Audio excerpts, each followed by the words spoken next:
कोई व्यक्ति का हम निंदा करते हैं ना तो उसका पाप हमारे माथे चढ़ता चले जाता है।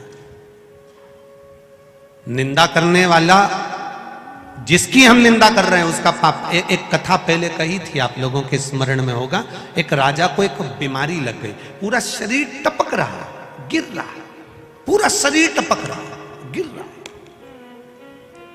बड़ी भयंकर बीमारी, गल गल कर शरीर नीचे गिर रहा था। राजा ने सारे वेदों को दिखाया, सारे डॉक्टरों को दिखाया, पर राजा का शरीर ठीक नहीं हुआ। आखिरी में राजा ने विचार कर अब करूं तो करूं क्या। गुरु जी के पास गया, गुरुदेव मेरे शरीर में एक रोग लग गया, शरीर टपक टपक कर जमीन पर गिर रहा है, गुरुदेव मेरा शरीर गल रहा है, गुरु जी आप बताओ, कुछ अच्छा बता दीजिए। गुरु जी ने कहा, राजन तेरा शरीर गिर रहा है? हाँ। टपक रहा है? हाँ। शरीर गल रहा है? हाँ।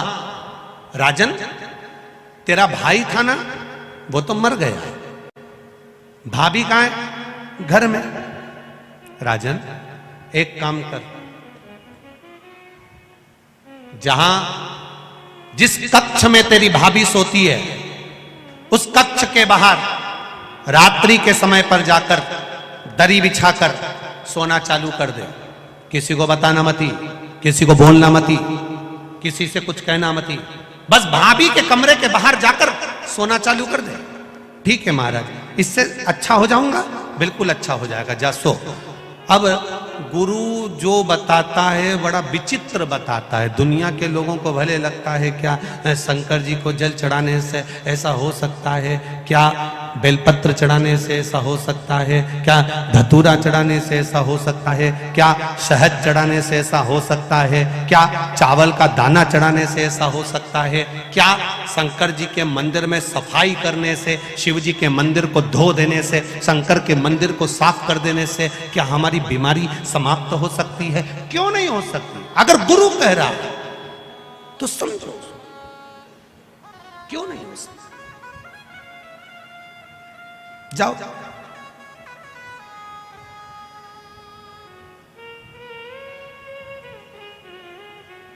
अब भाभी के कमरे के बाहर राजा सोने लगा। 15 दिन निकले, 16वें दिन एक दासी ने, एक नौकरानी ने, एक सेविका ने देख लिया।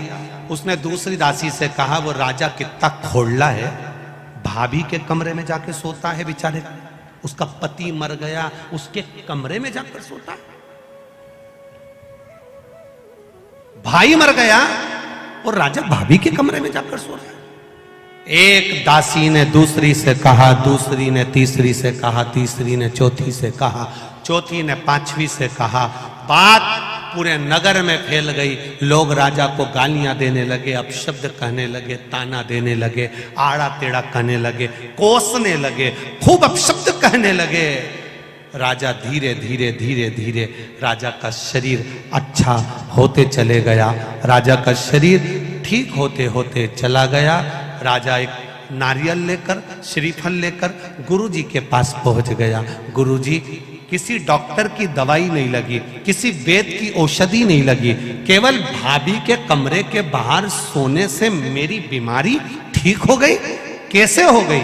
गुरुजी ने कहा, राजा तेरा पाप बहुत बढ़ गया था, उस पाप को समाप्त करने के लिए तेरी निंदा करवाना प्रारंभ करी, तेरी बुराई करवाना प्रारंभ करी। दुनिया के लोगों ने जब तुझे गाली देना चालू करा, अपशब्द कहना चालू करा, बुराई करना चालू करा, निंदा करना चालू करा, तो तेरा रोग, तेरी बीमारी अपने आप समाप्त हो गई। तेरा रोग मिट गया, तेरी बीमारी समाप्त। तुम देखना, अपने अपने घरों में देखना,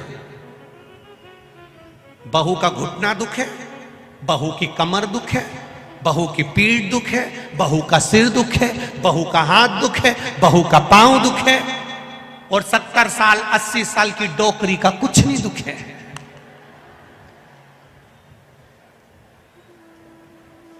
वो बूढ़ी अम्मा का कुछ नहीं दुखता, वो माता का कुछ नहीं दुखता। कारण क्या है? कभी तुमने सोचा? अरे ओ बदनावर वालो, कभी विचार करा कि सास का कुछ नहीं दुखता? सवेरे 4 बजे 5 बजे उठती, झाड़ू लगा लेती, दांत अभी तक जोरदार, चना भी खा जाती, और तू देखे तो 2-3 बार तो कुल्ला करके आती। आंखें इतनी बढ़िया कि अभी भी सुई में धागा पिरो ले, और तू सुई में धागा पिरोए तो 2 बार चश्मा को उतार के साफ करके फिर चढ़ा ले। कभी विचार करा? सुबह 4 बजे से घर की बुजुर्ग मां काम में लग जाती है। 4 बजे से गोबर, झाड़ू, बर्तन, ये वो करते करते करते करते सवेरे जल्दी नहा नुहा के मंदिर जाके फिर आके काम में लग जाए। रात को सोते सोते तक भी कोई काम बता दे तो वो काम कर दे। मेहमान आए पानी पिला दे, रोटी बना दे, सब्जी बना दे, खिला खिलू के नची। और तेरे शरीर में कष्ट, बहू का हाथ दुखे, पांव दुखे, सिर दुखे, कमर दुखे। कभी विचार करा कि बूढ़ी माँ को कुछ नहीं होता और तुझे क्यों होता? उसका कारण केवल एक ही है, घर की बहू मायके में जाकर सास की इतनी बुराई करती, इतनी बुराई करती, इतनी बुराई करती कि सास एकदम जोरदार होती चली जाती है। सास बीमारी नहीं होती, क्योंकि बुराई करते करते करते करते उसके पूरे रोग, पूरी बीमारी समाप्त। इसलिए सास होन आज भी एकदम ओल्ड इज गोल्ड, आज भी जोरदार। अब मेरा बहुओं से निवेदन है, सास को जल्दी निपटाना है तो बुराई बिल्कुल मत करो। तुम जितनी जितनी बुराई करोगे ना, सास उतनी जोरदार खजूर वाली चोटी बना के, हार वार पहन के, झामर झुमका पहन के चलेगी। और तुम बुराई करना बंद कर दोगे तो सास भी धीरे धीरे धीरे धीरे धीरे धीरे फिर पलंग पे मिलेगी। अगर तुम जितनी बुराई करोगे उतनी वो रसोई घर में मिलेगी। जल्दी निपटाना है तो बुराई करना बंद।